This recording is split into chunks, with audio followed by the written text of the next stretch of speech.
तो धन लाभ पाने के लिए सावन के आखिरी सोमवार कैसे करें शिव गौरी की पूजा, क्या करें उपाय और किस मंत्र का करें जप, आइए जानते हैं पंडित जी से। बताएं पंडित जी। देखिए, भगवान शिव तो सब कुछ दे सकते हैं। जो कुछ मन में आपके हो, भगवान शिव की आराधना से कुछ भी असंभव नहीं। धन तो बड़ी तुच्छ सी चीज है। आज यद्यप कलिकाल में धन ही बड़ा महत्वपूर्ण हो गया है और पैसे के लिए भाई भाई का दुश्मन हो रहा है, पिता पुत्र में अनबन हो रही है, भाई बहन में मुकदमा चल रहा है। तो पैसे के लिए तो आज सारे रिश्ते खराब हो रहे हैं। लेकिन सच बताऊं, अगर आप कभी सोच कर देखिए, पैसा जरूरी तो है लेकिन बहुत जरूरी नहीं है। क्या पैसा आपको मरने से रोक लेगा? क्या पैसा आपको मानसिक शांति दे सकता है? क्या पैसा आपके बच्चों में अच्छे संस्कार पैदा कर सकता है? क्या पैसा आपको सुख चैन की नींद दे सकता है? पैसा उतना ही चाहिए, संपत्ति उतनी ही चाहिए कि वो विपत्ति न बन जाए। ठीक है, गोस्वामी जी भी लिखते हैं और काकभूषुंडी जी गरुण से भी कहते हैं कि न ही दरिद्र सम दुख जग माही। दरिद्रता के समान कोई दुख नहीं है। ठीक भी बात है। अभाव बहुत बड़ी चीज है, अभाव बहुत बुरी चीज है। अगर बच्चा बीमार हो और दवाई के लिए पैसा ना हो, बच्चा भूखा हो, दूध के लिए पैसा ना हो, तो ये बहुत ही नारकीय स्थिति होती है। लेकिन इतना तो जरा सा भी अगर कोई विवेक से जीवन जिएगा तो इतने की योगक्षेम की व्यवस्था श्रीहरि कर देते हैं। तो मैं ये कहना चाहूंगा कि जो लोग विपुल धन संपदा के मनोकामना रखते हैं, उन्हें आज आखिरी सोमवार के दिन शिवगौरी मंदिर जाकर के भगवान शिव को पहले आप जाइए, शिवालय में बैठिए, भगवान शिव का ध्यान करिए। कैलाश पर्वत पर एक स्फटिक शिला है, उस पर एक मृगचर्म बिछा हुआ है, उस पर मृगछाला पहने हुए भगवान शिव गौर वर्ण में, कैसे कपूर की तरह रंग है उनका। टीवी मत देखिएगा, ब्लू कलर के शंकर जी खड़े हैं ना, ऐसा कोई कलर नहीं है भगवान शिव का। ये तो मतलब कि आर्ट बनाने वालों का दिमागिया दिवालियापन है। कपूर की तरह गौर वर्ण है शिव भगवान।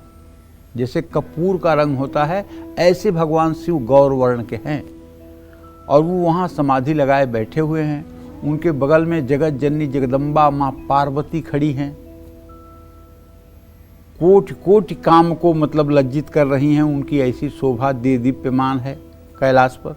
और शिवगण आज सामने बैठ करके भगवान शिव की स्तुति कर रहे हैं। ये ध्यान करिए।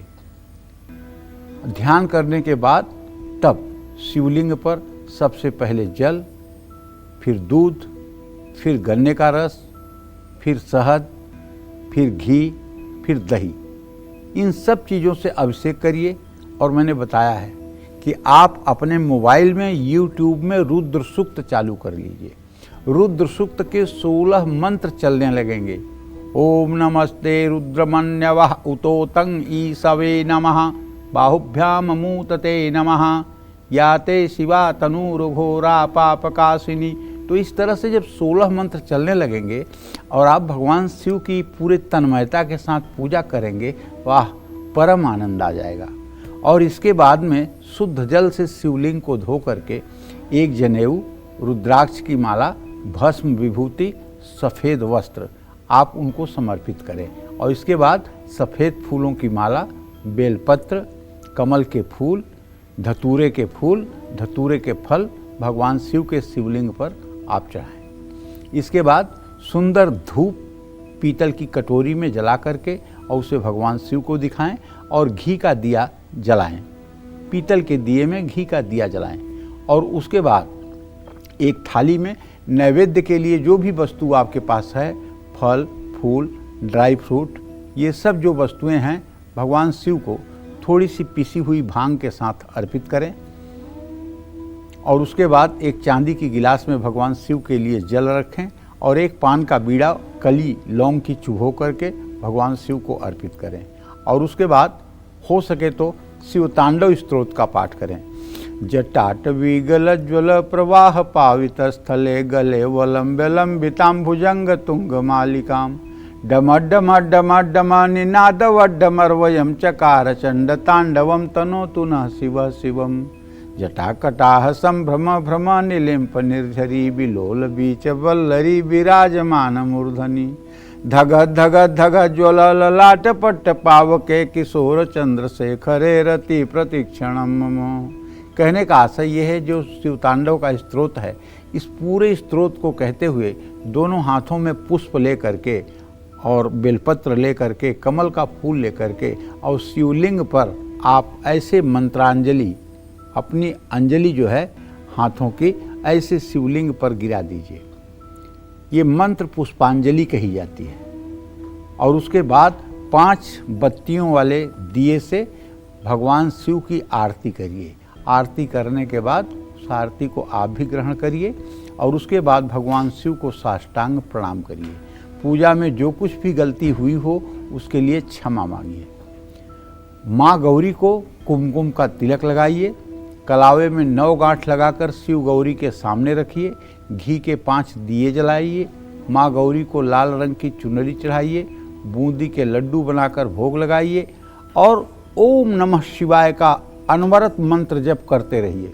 पूजा के बाद परिवार के किसी बड़े व्यक्ति के हाथ से या किसी ब्राह्मण के हाथ से या किसी पुजारी के हाथ से अपने दाहिने हाथ पर वो कलावा आप बंधवा लीजिए। इससे निश्चित रूप से आपका कल्याण होगा, मंगल होगा, जीवन सफल होगा। जय मां विंध्यवासिनी।